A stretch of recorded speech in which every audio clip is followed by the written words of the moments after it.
What's going on, y'all? Welcome back to another episode of The Bullpen. Today, I've got a really interesting guest for you guys because this is a guest that I'm actually looking forward to get to know more. We've connected slightly over social media, but obviously in like the spaces, like I be in the financial space, you're in a different branding space with like the clothing brands, but obviously with what you've been doing some good stuff, you know, doing some really good stuff in regards to just like networking, creation, and just where you're heading. So everyone listening to this, I want you guys to understand, I'm excited about this episode because I cannot wait to get to know you more. Austin Rose, thanks for being on, brother. Excited to have you on. Welcome to The Bullpen. Thank you. So just for you guys who aren't aware of what this dude is up to, Austin Cash Rose, which sounds like you do a lot of branding with the Cash middle name, right? Yep. Is a 29-year-old entrepreneur born and raised right here in Provo. Austin prides himself in his creativity, style, network, and winning mindset. For the last 12 years, he has started and ran and collaborated with some of your favorite athletes, artists, and brands. A lot of, NBA players. We're talking like from the Jazz, from other teams, right? A lot of stuff like that, with an expertise and passion for bringing new brands and products to life. He currently owns a branding and manufacturing company he founded called The Good Life Promo. As well, he runs a thriving streetwear brand, which I just got some dope stuff from that. I'm actually pretty excited about it, with his brother called Rare Roses. In his free time, you can find him listening to music, DJing, traveling. Basically, what you love to do is create, right? What you love to do is create. And what's funny is I said this, I'm excited to get to know you more because before, just so everyone knows, we were talking just a little bit before this, and I wanted to kind of dive deep now into where the hell all this came from, because I kind of understand surface level who you are, what you've accomplished, but dude, what's your story, bro? Like what made you want to do this? Because, okay, I mean, let's just start with this. A lot of people want to do a clothing brand, right? 100%. A lot of people want to print off some cool shirts and some cool hats. A lot of people want to maybe get into like creativity. I know a lot of people are very creative. Every single person has maybe thought of it at least once, right? Exactly. But it's very few people who go through the full execution of it, go through the ups and downs of the whole process. Yeah. I mean, and it sounds like what we were talking about earlier with what you've been through.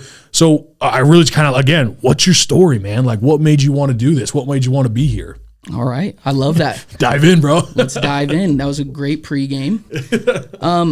I've always actually loved being unique and different. And so that always helped me kind of start customize. I love to customize things to either fit or tailor to myself. Uh-huh. And so even at a young age, and even just having an entrepreneur mindset, I remember, was it Andrew Cordell or Cordell? Yeah, he Andrew talked Cordell. About like that you're born an entrepreneur, and I totally believe that. Yeah. Like I feel like what a good dude. You want to talk about? Yeah, love that. Honestly, he's incredible. And I saw him up at the Jazz Stadium. They did the elevator nights or whatever. Oh, I love those. Yeah. So it was cool to hear from him because he was talking about how you're born an entrepreneur, and I feel like I've always had that mindset. I've always loved. I call it the art of the flip. Like you really can figure out a way to make money on anything. And so growing up, I always either created my own brands. I loved designing. That was a huge thing. I've always loved art and design, but I've always loved to create different businesses and ways to make money. Also, I love to just try everything.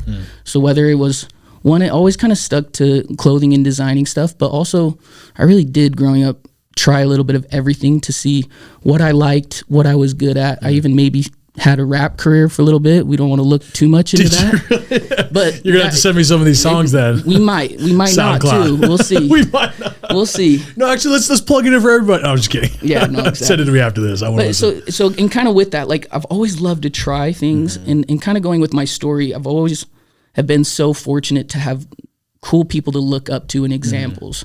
My dad was always really well connected, and also his brothers. So my uncles growing up, one of my uncles was the BYU basketball coach we talked about growing up in Utah County. One of the legendary BYU coaches at this point, And it was such a cool and unique situation to like go to all the camps and even just like all the games and seeing even the way he like kind of reacted in his relationships with people and how loved he was. Yeah. We had so many cool opportunities from that. And so even from that and kind of going with that is like I love to network and like see that my dad and all these people were so good at that, finding like mentors even at an early age and even just asking like, how did you get here? And I kind of slowly through that process, just loving business, I've always just kind of kept to like creating my own brands and also making them cool where other people like to rep them and represent them. And I think that was such a big thing. And that's a hard thing is one, creating a brand, but having people also fuck with that brand. Yeah. Right. So, well, okay, let me ask you this, right? So your uncle was the coach. What did your dad do, if you don't mind me asking? So he was, and he still is, in multi-level marketing and like network marketing. Yeah. What, so do you know which business or? So he started out at New Skin at the very beginning. Yeah. So it was kind of cool, and he's always been on the corporate side, which was cool because all of his friends were distributors. So I kind of like growing up, I saw all the things that he did, but also I loved the distributor sides, and that's kind of where I kind of got more along with them because they had their own businesses within the business, and I saw the cool things that they had and the opportunities they had. So having that was huge. He currently is at Life Vantage. And they're like the main sponsor of Real Salt Lake. I'm sure you've seen that on the jersey or whatever. Very cool. And then in between, he's kind of been all over the country, and it was cool, like heavily recruited too. So it was cool to see that. Also, I realized that's something I didn't really want to do. Yeah. But also I took all the great things about that growing up. So, well, you know what's interesting is, I mean, you and me grew up in Utah, right? So we understand this is probably the king, location of network marketing, right? 100%. And I want people to understand this. I had this mentality because this is the mentality that people stick in you is that MLM and network marketing is a bad thing. Yeah. I'm going to tell everyone right now, it is the best thing you'll ever do. 100%. I don't care what anyone says. I really don't give a shit, right? Yeah. If you don't know how good network marketing can be for you and your business and the skill sets, and again, the 100%. Network, hence the fucking name, right? Yep. You're talking here about the network. You're talking about the mentors. Dude, in network marketing, that's kind of the whole atmosphere is networking with people who want to escape the typical bullshit, right? Exactly. They want to be their own boss. They actually want to do things. So they seek out mentors. They learn from mentors. They put in the work. They go distribute. They sell everything. Network marketing, listen to someone like Robert Kiyosaki say it's the future.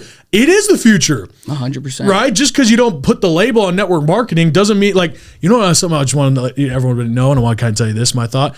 I think door-to-door is network marketing. 100%. If you look at the setup of door-to-door, no one calls it that, but the way sales teams are structured, it is network marketing. They honestly just made it look better. Yeah, they just have you go knock doors and sweat your balls off. Yeah, right? Exactly. 100%. And I've done that. I have too, right? We've all done it, but you know what? It's probably one of the best things I've ever done. Yeah, even though it sucks. Yeah, So and anyway, you learn you don't want to do it forever.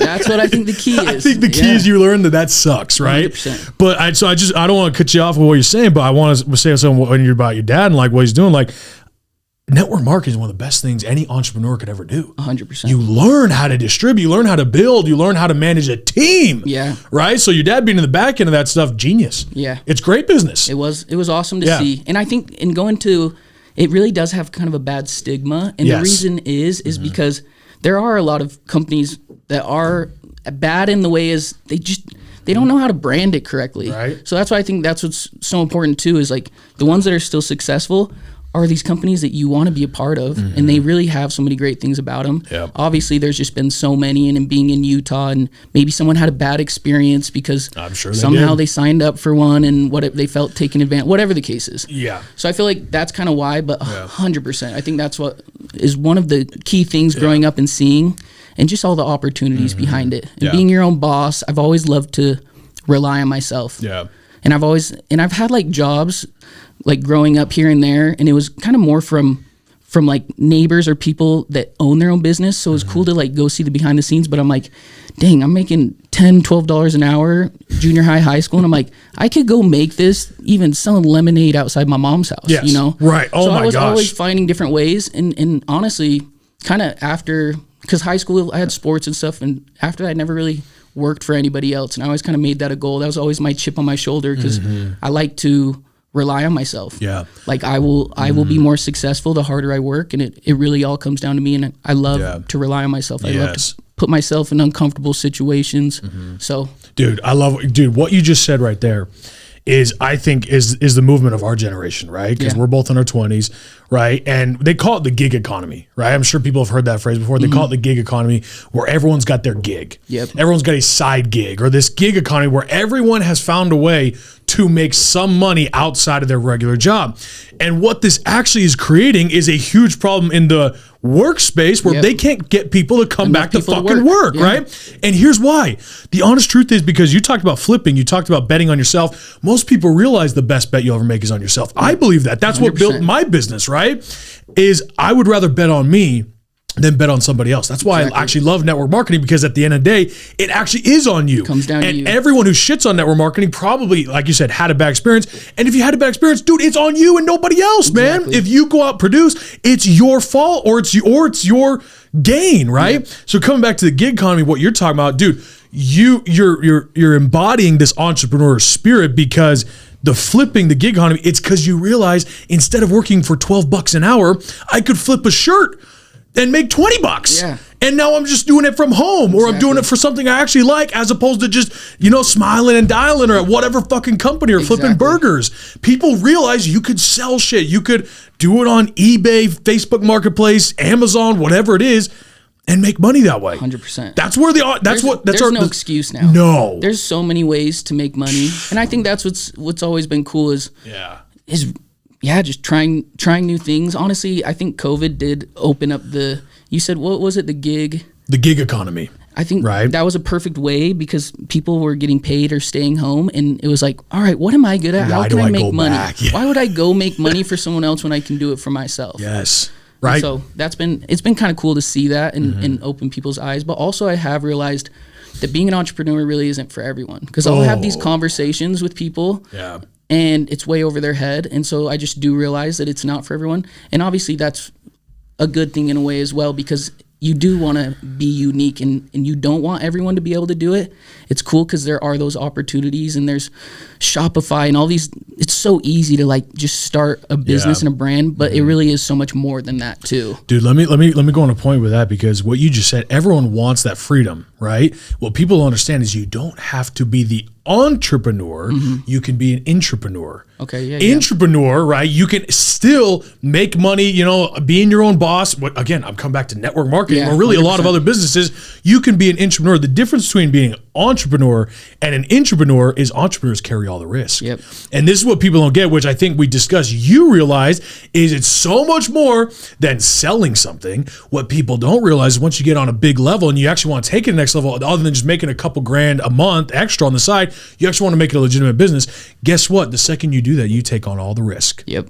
All liability, all potential lawsuits that can come your way, right? Like we're talking about branding, we're talking about copyright issues, trademarking issues, right? Sometimes you have no idea, where the fuck did that come from, 100%. Like, dude, when you get into business as an entrepreneur and you realize the risk, if someone slips and falls in your fucking location, they could sue you. Oh, yeah. So good luck. That's the stuff you're talking about. There's so much more to it. 100%. And then just the sales side of it. So if people don't want that risk, they don't want to be an entrepreneur, not everyone should, because the risk you put on your shoulders is heavy, dude. Every day you're wondering, what's going to happen now? Like if you're a trucker, I talk to people in trucking companies, dude, if your truck goes off the road and kills somebody, you have no idea the kind of liability that is carried there, right? 100%. And so, sorry, what you're saying with the entrepreneur versus introvert, I get that, dude. And I think everyone here is starting to realize that, because you can start making money on the side. The second you want it to be a big deal, go all in, make it a legitimate fucking business, or actually brand shit, well, you have no idea what it really is going to come in the back end. Yeah, the sales look cool. Guess what, motherfucker? Look at all this. What you don't see. Exactly. And you experience that, right? 100%. I mean, that's because you've been an entrepreneur, right? Yeah. Tell us about that. And I can going into that, and I guess that is kind of the unique thing about being an entrepreneur is I love it. I think that's what's so cool about it is I love taking the risk and like we've been talking about, putting it on me, because I trust myself more than I trust anybody else. Yes. And so, even kind of going into that, started a company called The Good Life Clothing. Right. Started out actually on Tumblr. It actually started with a Tumblr that got pretty popular. Just kind of posting stuff. Tumblr's like MySpace. Tumblr was like, like around way old. No, way old. And I was probably one of the youngest people on there at the time. And I've always, as soon as the internet was a thing, I loved to just dive into the internet.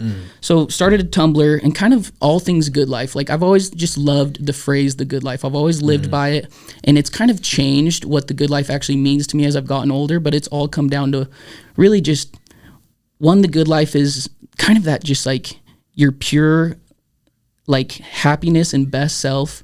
It's not necessarily material things. When I kind of started, I always loved, like I said, I had mentors that had cool cars, so I always wanted cool cars, and that was such and cool houses and opportunities, traveling and all this stuff that came with it.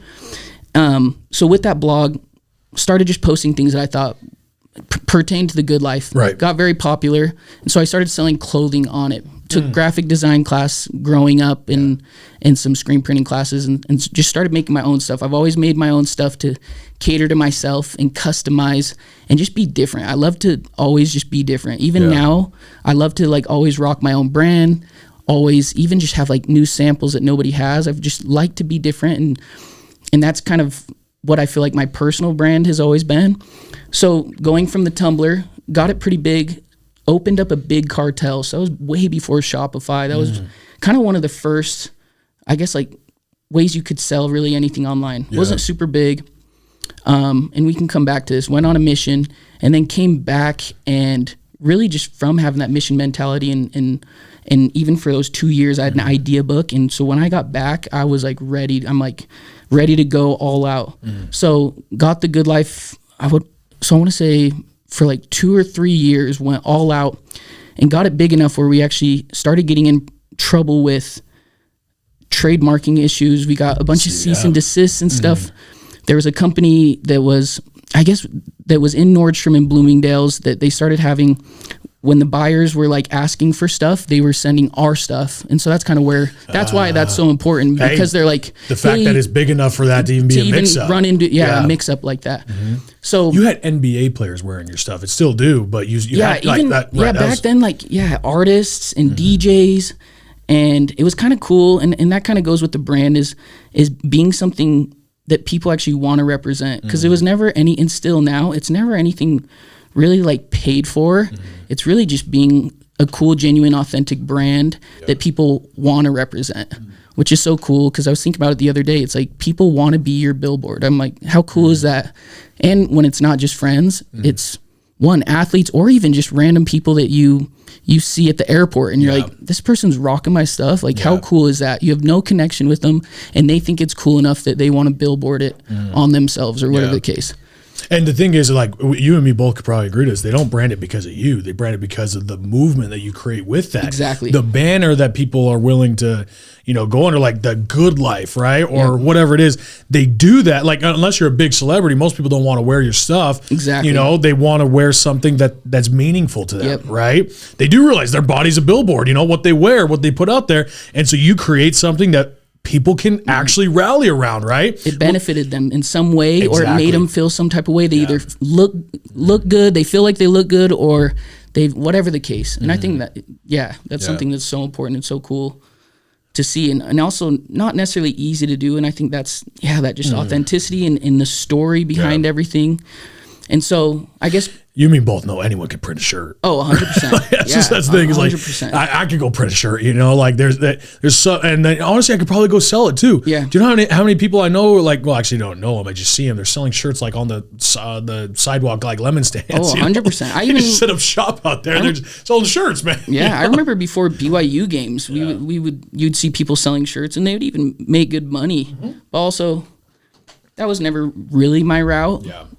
But so I guess going back to the good life thing really quick, got back and so had those mix-ups and it was kind of one of those, kind of that big hitter where all of a sudden this was something that I was like planning on doing forever and it had this crazy growth and I had another partner in it and we were growing so much.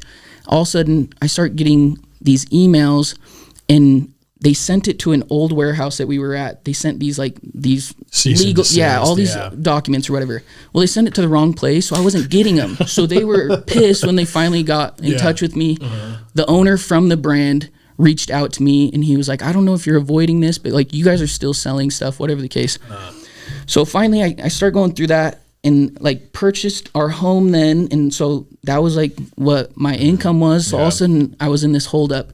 But during that time we started buying our own machines and manufacturing and sourcing and doing stuff for ourselves, People which was don't realize a huge move. Exactly, because you just bought a house, you just bought all these machines to do it yourself. Getting married as well. Getting married. So now you had a large distribution of capital back into the business that goes away from any security. And then on top of all that, you also get stacked with, all this other shit that you have to deal 100%. With. So now you have to completely rebrand. Couldn't sell our inventory, so that just had to be so gone. That sucks. I'd throw it away or give it out or whatever the case is. Right. So now you realize with more risk and now even a bigger thing. Like this is what people don't get about entrepreneurs is like That's the kind of shit that happens on a pretty fucking regular basis. 100%. And a lot of people, that's the moment where they fucking quit and go get a job somewhere else. Yep, and just say, it wasn't for me. Yeah. 100%. It wasn't for me. It wasn't in the cards, you know, so to speak. And I've heard that before, right? All the time. Yeah. And that was a moment you could have 1000% turned back on that. 100%. Right? I mean, that's understandable. You know, start selling off your machinery, start getting rid of everything you can, go get a job. Someone that I know, and kind of going back, like, I feel like the networking thing, I love meeting people, I love being social, and I feel like I have a good network. I could have easily gone and worked for somebody else or whatever the case is. Yeah, right. So during that time, I feel like, and I feel like I am very creative and like a visionary. I love really just creating, whatever the case is. So knowing I had all of these machines and knowing that I loved the branding side of things and knowing what brand I created, I started manufacturing and printing for friends. And then I started going and selling to other companies and just reaching out. So that's a smart pivot. All of a sudden you got the machinery, so you realize you can't do your own thing. You contract other people to provide that service. Is that smart? Because what you did is you built assets in your business. Exactly. When you have assets in your business, what is an asset? Something that could be used and produce income for you. So that's 100%. A good pivot. That's a smart move. There you go. And having a cool brand was nice too, because that was a thing we would always get is like, hey, who does your stuff? Because I want to start my own. Yeah. Or a company's like, hey, we need company swag. Who does yours? And so it was like, we do it actually. We do it in-house. We'll do it for you, whatever the case. Right. So that was the big transition. And it was one of those things where at the time for a little bit, I was like, damn. But also I've always been a true believer in everything happens for a reason. So during that, I was like, all right, this is happening for a reason. Been put in an uncomfortable situation when things were going so good. But I was like, but I do know my potential and I know what I can do. And so I just feel like it made me work harder, got more organized, created that whole side of the business where we started manufacturing. That's kind of how it started, manufacturing clothing. And then it kind of became kind of an all like branding, almost agency where we would do everything A to Z, where it could be a one-stop shop. Well, I mean, you already built up a brand and reputation of learning how to do it on social media. Yeah. Back when who even called it social media, right? Tumblr, no one called it social media at that point. And even we were pre-Instagram, there weren't very many companies, and there weren't very many companies even selling online when we started. So it's kind of cool to be in that era because we were kind of uniquely placed and it wasn't so saturated like it is now. Right. And so that was kind of cool. And just to learn the ins and outs of everything, and even getting it to that point where all of a sudden I get all these letters and I think I'm like 24, 25 years old, and I'm like, shoot, I have like these guys coming after me. I don't know what the hell I'm doing. So I'm like hitting up my dad's friends that are lawyers, UVU professor. I had one of my UVU professors help me trademark the logo. So there weren't infringements on the actual logo, but it was all the like renditions of the designs and names that it was. And so it kind of came down to like, you either stop or you like pay us on all of the pieces that you sold that were infringing on, and that was majority of them. Right. And so during that time, it was kind of that shifting period. Did Good Life promo, and it was actually awesome because I was able to do exactly what I did with the Good Life clothing for these other people, but also at such a quicker pace because I already did it. I already did it that first time. I always knew I knew the do's and the don'ts, and so went with Good Life promo, and that's something that we still do, and now it went from kind of printing for everyone and kind of just getting as much business as possible, that now we kind of created more of, now we have specific clients and companies that we like to work with, and whether it's we get equity in the company that makes it worth it or whatever the case, now we've kind of focused more in on things and projects that we want to. Well, what you've created is a system, right? Like systems is the key to business. People don't understand this. You can have like the products and the sales, but like the system and the assets and that base is the core foundation of business. Because you were able to do that, because you made that move, you were able to pivot in that way. Now you have leverage points. Now you have all these different things that you're able to do just because you created and own the system, right? Yep. So that's a massive move at such a young age. It's huge. It played such a pivotal role in, you being able to keep going. Yeah. Right. And I like, listen, I mean, you got a bunch of other things going. You got this now, right? And you showed me some of this is dope, right? Then you got Rare Roses, and and obviously you're helping out other brands, whether it's equity stake in it or you're just the provider, right? So now you're able to dip into so many other things, but really what you're wearing on your head and what I think is, if I'm not mistaken, is kind of your biggest personal brand right now is the Rare Roses one, right? Yeah. So tell me about that. So Rare Roses, I do with my little brother, who's Trey, and shout out to Trey being here. Yeah, after kind of that all happened, we still loved to do our like own brand, and I think that's what was hard. Is Good Life was like a piece of me, so when it kind of was taken away, it was like it was almost kind of an identity. Yeah, but it was almost kind of that thing where you don't realize it was a good thing until it happens. Where all of a sudden, Rare Roses kind of was just like making samples. Trey loved thrifting clothing, and then we would like do custom pieces, and that's kind of where the Rare thing is keeping it so like rare and unique, where it's like one of ones and whatnot, and kind of just like messing with that, but also finally coming to the point where it's like, yo, we know all of the A to Z of how to make this big. We have all the machines to do it.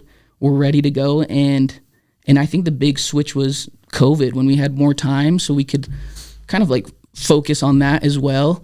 And kind of the big launch was, one of our partners in it is Frank Jackson. He's from Utah. He might be your age, or maybe a little bit younger. He played basketball at Lone Peak, and now he plays for the Detroit Pistons. Oh wait, I think I remember who that was. He's big time recruit. Yeah. I've never met him. Played at Duke. I think that's right. That's super the one. Cool dude. Yeah, when the kid from Lone Peak gets drafted to Duke, everyone hears about that. Oh, 100%. Especially in Utah. Utah, small lake city. Everyone knows everyone. Yeah. So he's one of our partners in it, and during COVID, they went to the NBA bubble. I know you remember that. They all went to Florida, and they were all in the same area. It's such a unique time where like, that's never going to happen again. And we started making, we already had like Rare Roses pieces in the website, and we made this jazz design that looks like the jazz logo, but it says Rare Roses. And we just started sending stuff with him out to the bubble, and he was just giving it out to friends, players, and whatnot. And so I think a big hit and transition was, all of a sudden these players from all different teams were rocking a jazz looking hat. It said Rare Roses. But then you'd go in the comments, and everybody loves to find the scoop and whatnot, and you'd see, and they're like, why is Anthony Davis wearing a jazz hat, or Drew Holiday, all these players, whatever, and they'd be like, oh no, that's Frank Jackson's brand he does with his friends in Utah, whatever, it's called Rare Roses. And so kind of that was like a huge boost, kind of with the brand in general. And then that ended up going back to, I guess we love cease and desist and stuff like that, but the NBA came on to it a little bit. Maybe we enjoy it, I don't know. So NBA contacted us and said, obviously, that there's like an infringement on the logo, and sent all these things, and we were super cool with it. Said we wouldn't sell it anymore. We had to take down the pictures, which was kind of tough, because a lot of our cool pictures on Instagram are all these big time athletes, and people with that jazz hat on. But we kind of knew that was going to happen, and now it's called the band hat, so it's like extra rare, because if you have it, like, you knew about Rare Roses at the very beginning, and you can't get it again, and you got one yourself. I got one. I'm great. Exactly. and yeah, so since then we've continued to do drops and pop-up shops, and even with that, we've started working with other athletes on their brands. I did a brand with a basketball player named Kelly Oubre Jr., so this is kind of more of the Good Life side of things. This is kind of a cool story I've never really shared. He was working with the Phoenix Suns, and just through friends, he contacted me and said that he wanted to create a culture and a brand to take to the Suns if he signed with them. So we made a couple samples and stuff, and if you don't know who he is, he's very like known as he's kind of like a style icon in the NBA. Just super swaggy, just like such a smooth, cool guy. A lot of people look up to him for that. And worked on a brand with him. He finally got signed to the Suns. We worked on some samples, and he hit me up and he's like, yo, we have 1 month. Can we put together like a full line and do a drop in Phoenix? I want to do it right before the game and just get like all of Phoenix just together and hyped up and whatnot. So in 1 month, which is crazy. Like, if you know, I mean, really basically starting a business. Creating a whole business A to Z, which is nice because I've done it so many times with other businesses and own that I was like, you know what? It sounds crazy, but this is like part of that story where it's like, let's pull it off. So I had like a month. He actually was very involved. Like, he would hit me up after practices. He would approve designs. We had two other artists that kind of helped with it. And we put together a full line, and I took a U-Haul with all of the stuff in it, thousands of pieces, just to make sure that it got there on time. Drove all the way down to Phoenix. Didn't really know what to expect. He had a huge following, but also huge followings could be anything. Yeah. And so luckily, like with his agent and stuff, they reached out to the paper and had the whole team like go and whatnot. So we went, brought all the stuff, set it all up, and this was before I even met Kelly in person, just all through phone. We'd talk every day, getting that all figured out. Right. And we set everything up, and we did a little collaboration with like a sneaker store and set it all up in there. And then when I came the next morning to like get it all going and run it, there was a line, no joke, it was an outdoor mall, and there was a line like mile long, just of people that slept over just to go. And so obviously the marketing was done right, and he has the right name. Yeah. And we ended up, I mean, it was the coolest feeling. All the basketball players were there. Booker was there. I think that was his rookie year, which was so cool. And even just like other influencers of Kelly's and players from the Cardinals and stuff were there. Ended up selling out of everything right away. So people obviously waited in line. Luckily, like we made it a cool like event to come and hang out at, whatever. Yeah, right. But that was just like a cool thing. And since then we've done that with other companies. We've transitioned that with Rare Roses and whatnot. But I think that was kind of a cool story where it was just like, it's probably like very, I mean, it's always possible, but it was like, is it a good idea? And I was like, you know what, going all in. Yeah. Why not? Right. And so that was kind of a cool thing. And that's obviously something else that we do is like going in with people that have like their own personal brand and then having them trust us enough to go and create one for them. And so, yeah. Yeah. Well, let me ask you this real quick, right? Obviously, something you've thrown out as we've been talking is a lot about network, right? You know, like, and you said, you know, you have a good network, and I'm sitting here listening. I'm like, yeah, you do. You know, I'm sitting here about like listening to your entire life and the connections you've had. Cause I'm like, you know, like Jazz, BYU, you know, your uncle being like literally one of the legendary coaches at BYU, you know, for basketball, right? New Skin. Right. Yeah. Everyone knows New Skin in some if you're from Utah, you damn well know New Skin, you know, right there next to doTERRA, right? Yeah, Even though New Skin was the first, right? Yep, exactly. And now, you know, Real Housewives, and we're talking NBA stuff, right? And I'm sitting here looking at this, I'm like, damn, you're connected to like everything big that is like that is pretty much in Utah, right? Yeah, that is true.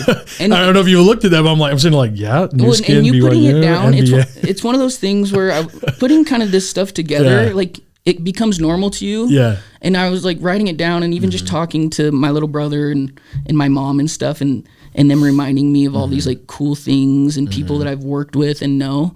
It's like, it really is so cool. And I think what is cool and important about it that I learned from my uncles is, one, having something to offer, and it doesn't need to be necessarily something. It even is just either a good time or something along those lines. I feel like providing value in any form or fashion. Like you can have a big network, but also the next step is actually having that network like you and want to work with you. Yeah. And I think that's what's so cool is trying to be a genuine and authentic person that people want to work with, because a lot of people can go and do their brand with like a big corporation or whatever, but they want to go with someone that they want to work with. I mean, that makes it so much more enjoyable, and also it always comes out way better.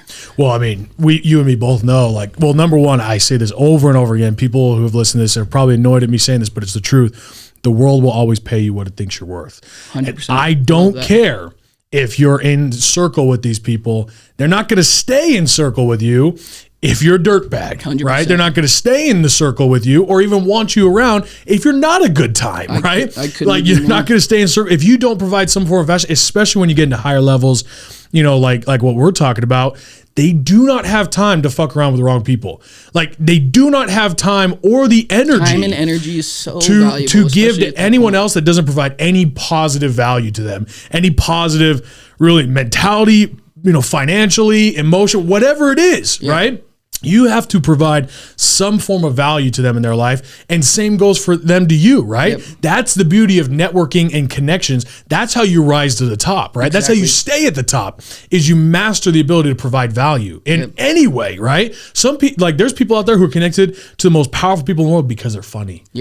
Literally, because they're funny. I was talking to some really big name entrepreneurs, and they can't wait to invite over these comedians or these people just because they're funny. Exactly. So true.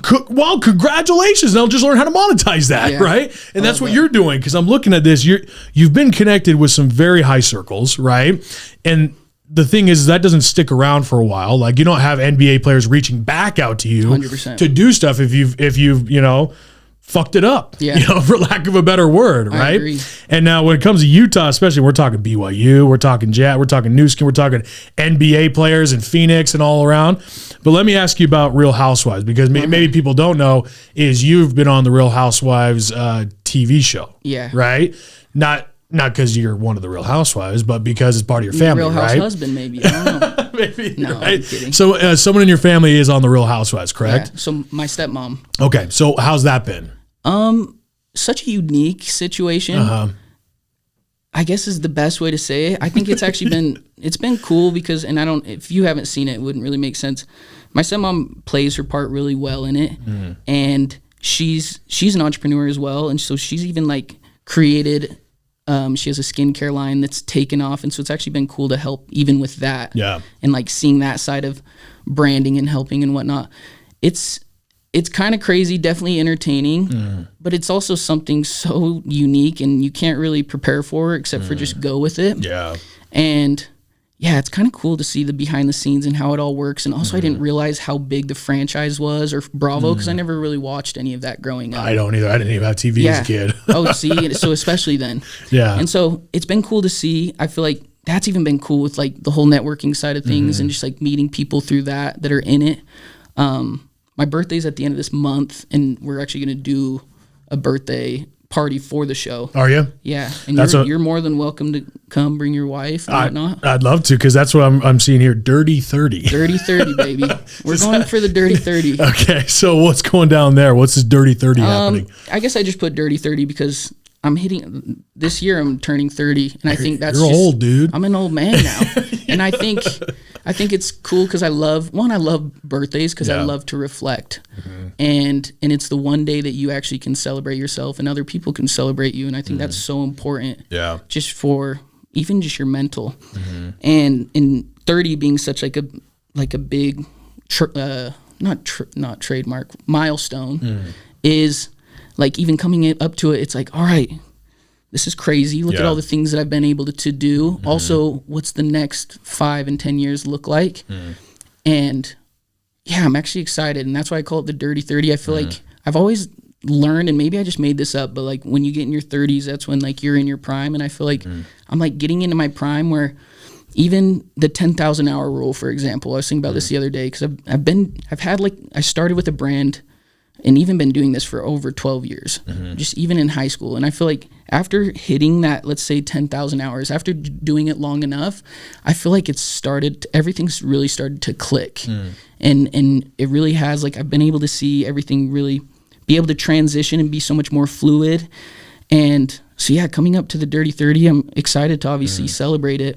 You're pretty close to 40 at this point. Yeah, there you go. And that's the next milestone. Yeah. And so, yeah, I think and this is kind of another thing I love to share with people, and this goes along with turning 30 is one, seeing the positive in things and like seeing all the good things and hearing the good things about you is important, especially just even if it's just one day. But I love being my biggest critic and coach, but also I love being my biggest cheerleader. And you have to find a balance in that. And I've always been so good at that, where it's like, yo, here's all these great things about you, but also these are some things that I really need to work on.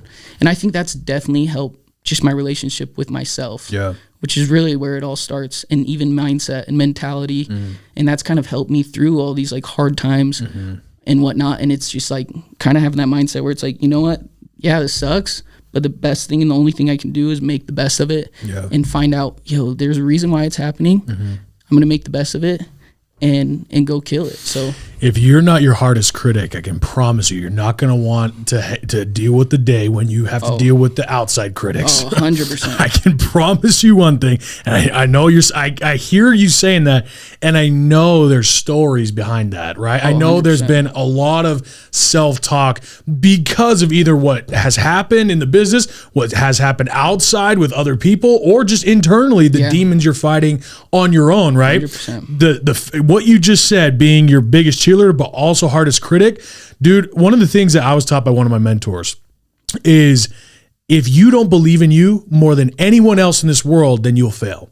Yep. There's 7 billion people on this planet, and if all of them believe in you and you don't believe in you, then it doesn't fucking matter. Yep. But if you believe in you and they all 7 billion people don't believe in you, then you still have the advantage. Exactly. The odds are still in your favor, right? That's the power of that self-belief. But at the same time, with the self-belief, you can talk yourself up all day, but you also have to be your harshest coach, your harshest critic. And people don't want to do that because they want to keep this positive mindset. Guess what? You can do both. Yeah.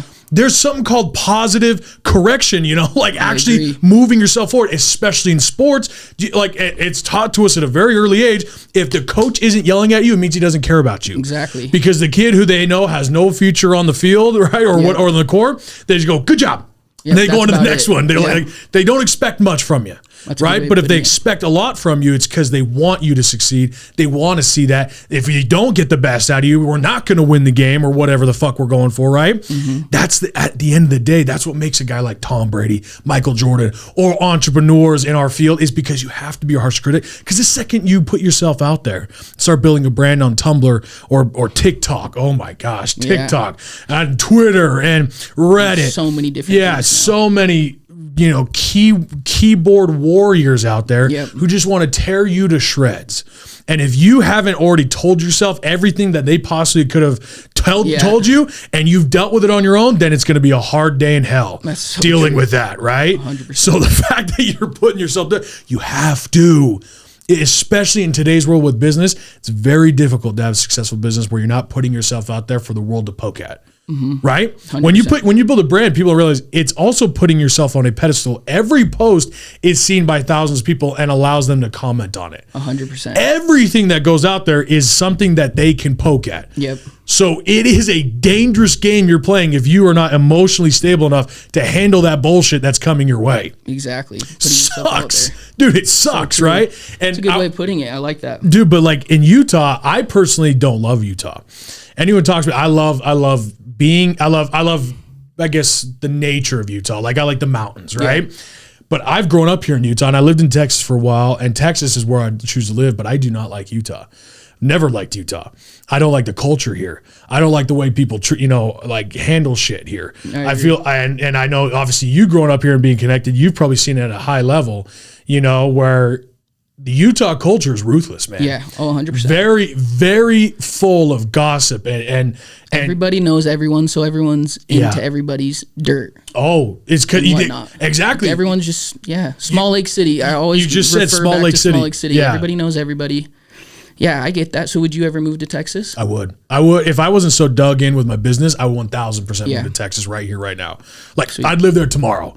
I was named Austin after Texas. My dad used to live there, so it's my favorite place on earth. Like I would choose Dallas, but I love Austin as well because I was there for a while.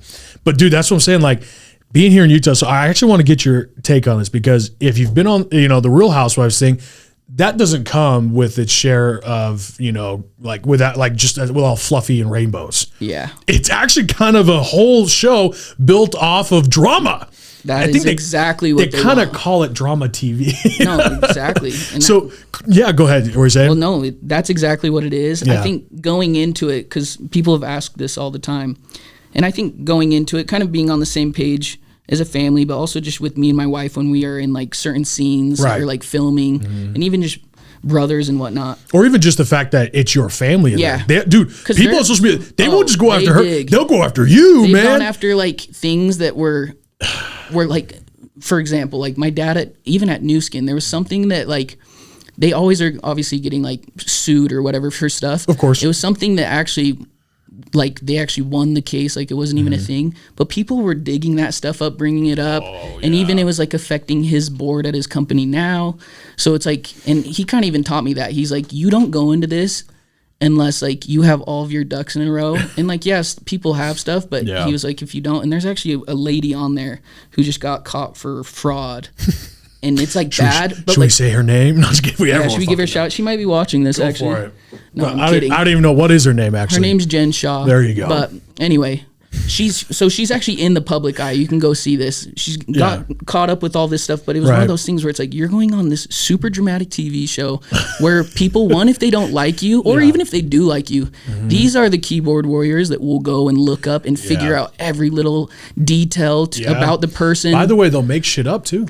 Oh, 100%. You know, they'll find the truth. They'll also make shit up, dude. Yeah, you can Photoshop or make up whatever, make a blog or post whatever. I was accused with my business, obviously, like I've thrown this event called AlphaCon where I have all these speakers coming in from all over the world, some top entrepreneurs, right? Side note, the Crystalia thing, the way you handled that was the dopest thing.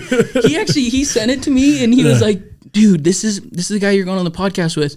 And I watched it because Chris Lee is super funny, dude. Right. And the way he did it, it was just obviously just so funny, and the way you handled it all, the BetaCon and everything. Oh man, I'm still waiting for my. Hit you back up? He did. Yeah. Well, he reposted it, and then he had, and then I literally responded to him. I'm like, tell me a number, I'll pay you. Get your ass out here. And he has not responded. So if you're watching this, Chris, I'm on your ass. Get over here, you bitch. And honestly, he would be great for it. And I think he would. Just making light of it, and it's kind of it's the comedy thing of anything, because you really poke fun of and I think that kind of goes back to, if you're gonna put yourself out there, you got to know how to joke and laugh about yourself. You know that you have these problems or whatever the case is, but also just making the best of it. And that's what I thought was so cool, is the way you react. And that's what I was wondering. And for him, he's got to make it out. That would be legendary. I'm literally just waiting for him to respond. Like, jeez, and I'm waiting for my invite to BetaCon too. Yeah, you can be a speaker. Just do a little reverse. I will 1,000. Dude, I'll even put on a BetaCon at this point. You know, there you go. We get a bunch across the way. It would be so funny. I would love it. But dude, like, that's the thing, is like, with that, people were accusing me of hiring this dude who went on a murder spree in Colorado.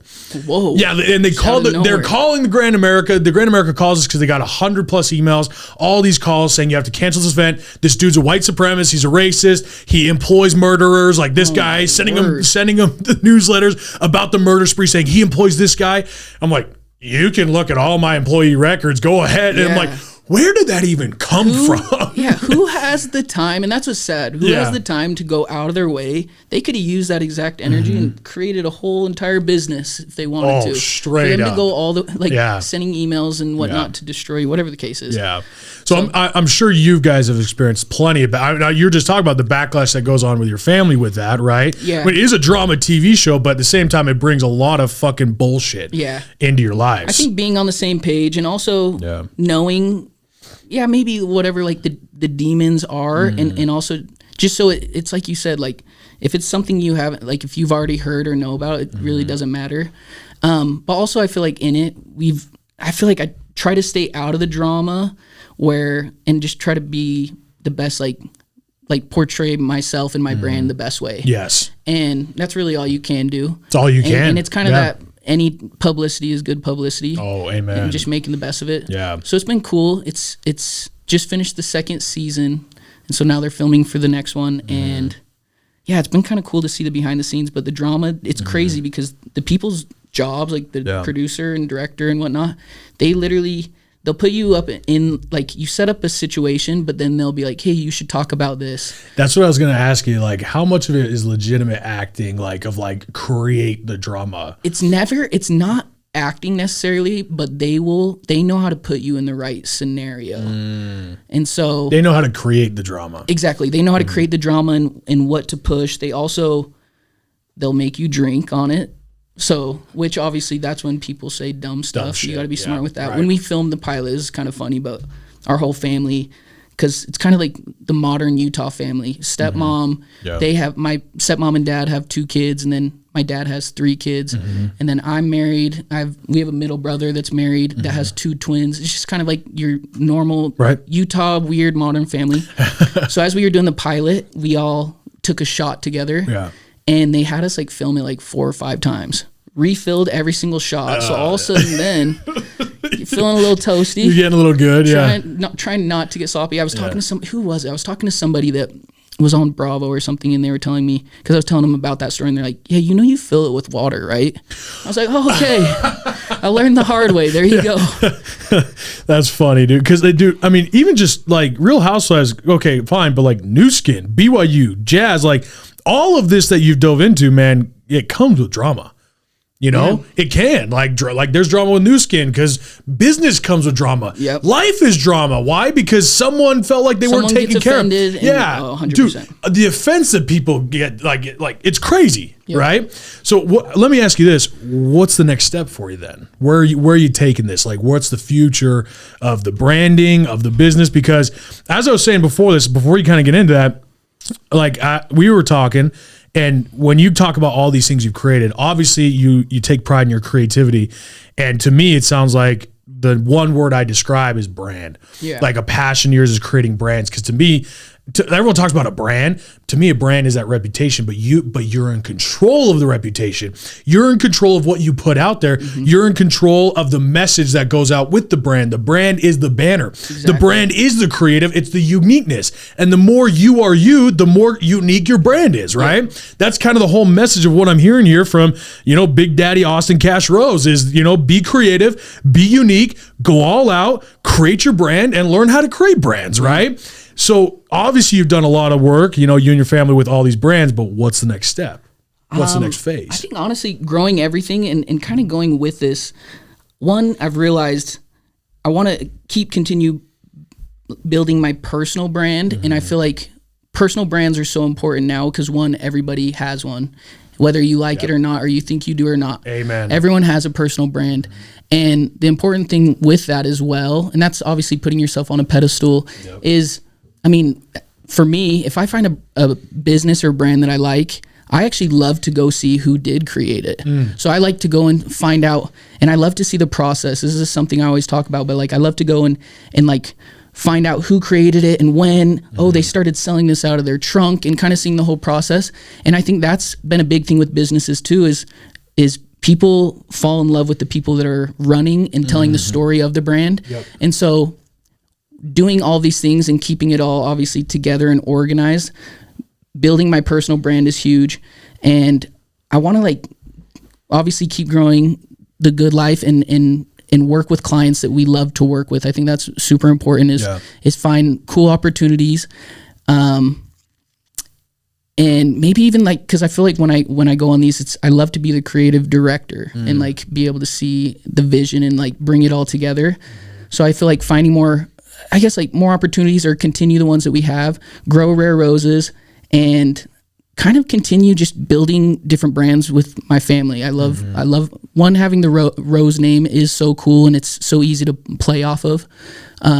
Continue growing everyone kind of around me, because then it benefits me in the end. And I think the most important thing is doing something you love. I think that's what's been the coolest thing. And I would say, honestly, the best accomplishment, even going into 30, is actually not a specific accolade or something that I've done. It's actually just sticking to my dream. Since I was a little kid. I've always wanted to create my own brand and also help other people with their brands. And so through the hard things and whatnot, it's awesome to say dang, at 30, I'm doing what I love and working for myself. And so, I would just say, honestly, continue. We've been looking for a bigger warehouse space so we could have a storefront in the front, do all of our manufacturing and fulfillment in the back, and have a bigger office space and whatnot. So I think that's for this year. And then, just kind of growing all the brands and whatnot that we're currently involved in. Let me ask you something. Because I don't know if you thought about this, but growing your brand and all this stuff, but especially on social media, what comes with that, especially today, is people wanting you to mentor them. Because you talked about the mentors who helped you. I could talk to you all day about the mentors who helped me. The reason I'm here today is because I invested in mentors, right? And you're saying the same thing. But then also, if I'm looking at your brand and what you've accomplished, well, you really topped off a brand right from the start, back to whatever Tumblr was, right? Yeah. Been hitting social media for a very, very long time. You've seen it through Tumblr. You've seen it through Instagram, I'm sure Facebook. Don't forget MySpace. Whatever the hell. Yeah, MySpace. You've been in the e-commerce space and social media branding space for a very, very long time. Had a lot of success with, so much so that it threatened big brands and, NBA, the fucking NBA, right? Yeah. That's not a small thing. They don't give a shit about you and shutting you down if it's not doing anything. Exactly. They really don't care. Exactly. It's not even worth them paying the lawyer to submit the cease and desist to send it out 100%. To you unless it's worth something. So that's saying something alone of what you've created there. But I'm curious, do you ever see yourself opening up your mentorship where you then turn around and start mentoring people, 100%. helping them build their brands, helping them build their social media, working social media? Because the thing is there's going to be a new Instagram. Yep. Instagram, I already feel like is phasing out. Yep. We can already feel it. And Facebook's already gone. As much as people hate even on TikTok, that really is like you got to keep. I feel like it's important. I love innovation, and you just got to keep up with everything. Agreed. And guess what? There will be a new TikTok. Oh, 100%. Because TikTok came because of Vine. Yeah. Vine's gone, and guess what? There's going to be another one and another one. And then we always move with the trend. So people need to understand the basis of it doesn't matter about these like Instagram things or these TikTok things. What matters is the branding. What matters is the business, the systems, which you've obviously gone through it. Yep. You've created the systems. You've learned the lessons. You've been through all these different platforms. To me, I would think you'd be remiss if you didn't open up your mentorship program to start helping people do that, because look at your accolades and what you've accomplished through this time in Sphere. I totally agree. And I appreciate that. I think honestly, that really is my overall goal in really life, is to give back. I really have been so fortunate, like I said, to have so many cool mentors, and I really have learned so much, even just at a young age. I feel like I've always been pretty wise, and this is a different talk, but like parents had a divorce in high school, and I feel like that crucial time when like your brain is developing and you're growing into the next phase of your life, I feel like I was able to really just like wisen up and just mature and grow up quick. So I feel going through bullshit like that will really force it out of you. Yeah, it either makes or breaks you. Yep. Amen. And so I feel like I for sure want to give back. I think that's why that new space will be awesome, because we'll have like photography like set up, and I think I've already had people come and like work for me or whatever the case is, and I love nothing more than helping out other people, and especially to be able to give my knowledge. So I feel like, I think that's huge. I feel like that could be part of one I would love to do to the masses. I love podcasts. That's why I love what you're doing, and I love watching and consuming podcasts. I love it too. And I learned so much. So I think, maybe even to the masses, whether it's starting a podcast or even just like, I do want to, with The Good Life, start showing like how to start a brand and kind of like the A to Z, like little quick videos and snippets. Right. And so, I think that's a good goal, and I'm going to set it right here for 30. I do want to. You should. An awesome thing to start now. Do you have any idea how like you do know, because the mentors are what they showed you and what mentors have showed me. Like, I only wish I had more mentors and time for more, because at the end of the day, it's the shit that you've had to go through that you can now show someone else what they have to go through. Hey, make sure triple check those trademarks, right? You can help them avoid a lot. Oh my gosh, because you've gone through this bullshit for years. You can help someone skip that entire learning curve they had to go through just by learning it, right? That to me is why it's priceless, because we're both in our 20s. We've built something huge, right? And the only reason we're there is because we learn from others' mistakes. Yeah, 100%. I paid a lot of fucking money. I've spent literally over six figures this last year on mentors, and just learning from their mistakes and showing me was able to propel me even faster. That's kind of the idea. So smart. Right? And so I think you should definitely, if you're not already considering it, I think it sounds like you are, but dude, I think there'll be a lot of people who'd want to learn from someone who's had this experience, and make sure you like laying it out like that. Dude, especially with what we're going in for, e-commerce ain't going nowhere. Yep. Social media ain't going nowhere. That's the future. Yeah. It's not the past. There's plenty of past ones, but there's going to be future ones. If people could just understand systems, processes, they could understand the branding techniques they've done, because you've done it. One time could be an accident. Yep. Right? Mm-hmm. You could do it once. It could be an accident. It could be a fluke. That was like the Andrew Cordell thing that I got is he was saying some people are born entrepreneurs. Some people are just lucky that they like started a good business, but it only could happen once. And that's when I have realized that's why I'm an entrepreneur. Because one, I've done tons of different things, but also, I've never really been set on one thing. And you can see some people have been so successful at one thing, but then you go and see them and try and invest in other things or do things after that, and it doesn't go the same way. And so I feel like I appreciate the mentor thing. I guess one other thing that I just wanted to add to it, because one of my favorite quotes by Jeff Bezos, and it says, your brand is what people say about you when you're not in the room. And so I think that's so important. One, it's like what we were going back to with the networking. Like, you could know a lot of people, but also it's people liking you and wanting to be around you. And that's the most important thing, is like being that genuine, authentic person that they feel better being around you is so key. And so that's where it goes, where what would people say when you weren't in the room? And I think that's just part of just the life process of being your best self. That's something I've always lived by, is just always knowing. I mean, you always talk about like the 1%, like get 1% better every day. Yeah. I think that's such a key thing. And I've always just lived my life like that. And it's been awesome in all different ways. Dude, I'm excited to see what you got coming here in the future, bro. Because like seeing what you've done, I'm looking. You see all these notes right here for everybody. I love it. Just sitting I here, like spider webbing this whole thing out. But what I want, everyone needs to understand is right now, go follow this guy, because I see it. If you don't see it after listening to this, you got to understand what he's done, what he's going to do. You're obviously going to be wearing this brand stuff pretty soon. So make sure you follow this guy, especially if he's got mentorship stuff coming up. 100%. You want to learn from this guy, go follow him on Instagram, Cash Rose, and at rare.roses. Again, we will all link all this in the bio for all of our viewers. And then at Made by the Good Life, go follow all of his brands. Is there any place else that people can get a hold of you or stay in contact with you? Honestly, Instagram's perfect. I think that's the best outlet. That's priority right now. I answer all my messages. Awesome. Yeah. Okay, awesome. Make sure you guys go follow this guy. Stay tuned for what he's got going. Dude, Sweet. Thanks for coming I appreciate on, it, man. Appreciate it, bro.